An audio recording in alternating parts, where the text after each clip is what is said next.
The Holocaust is one of the most horrific events in human history.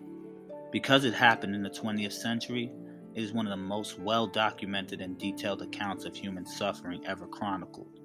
The Nazis systematically slaughtered millions of people, and far fewer escaped the torture and degradation inflicted upon the populace by Hitler's final solution of the Jewish question. While the realities of the Holocaust cannot be compared to everyday experiences of pain, camaraderie, suffering, or even death, a study of the Holocaust can raise issues of individual choices and responsible citizenship. European Jews, along with other people who were considered not good enough to live among Hitler's Aryan people, were targeted with death during the Holocaust. These people were victims, and although innocent, they had no choice regarding their selection to be persecuted.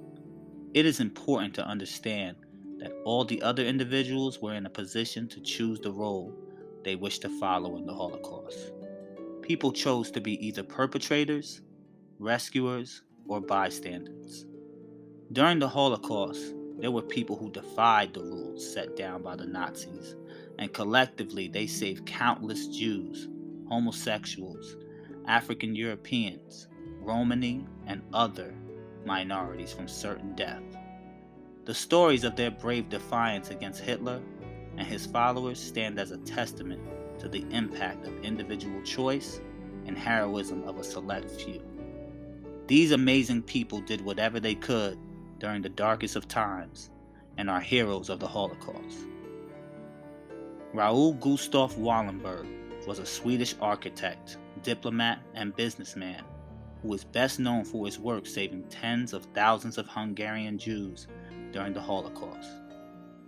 Between July and December 1944, Wallenberg worked as Sweden's special envoy to Budapest, where he was responsible for issuing passports. While working in this capacity, Wallenberg issued 650 protective passports to Jews with any connection to Sweden, helping to save them from deportation to concentration camps. During this time, he also managed to hide and shelter Jews in 32 buildings, 2 hospitals, and a soup kitchen owned and operated by the Swedish government. The Swedish designation kept them part of the Swedish territory and off-limits to the Nazis. Adolfo Kaminsky was a member of the French resistance during the Nazi occupation of France. He specialized in the forgery of documents, and he worked tirelessly throughout the war to forge identity papers for more than 14,000 Jews. Kaminsky entered into the resistance at the age of 17, after the Nazis killed his mother.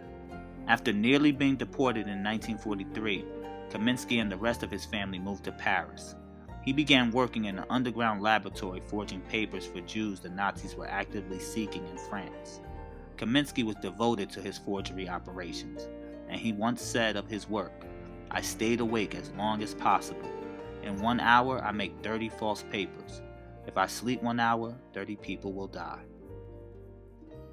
Irena Sendler was a Polish social worker and nurse who fought against the Nazi occupation of Poland via the Polish underground.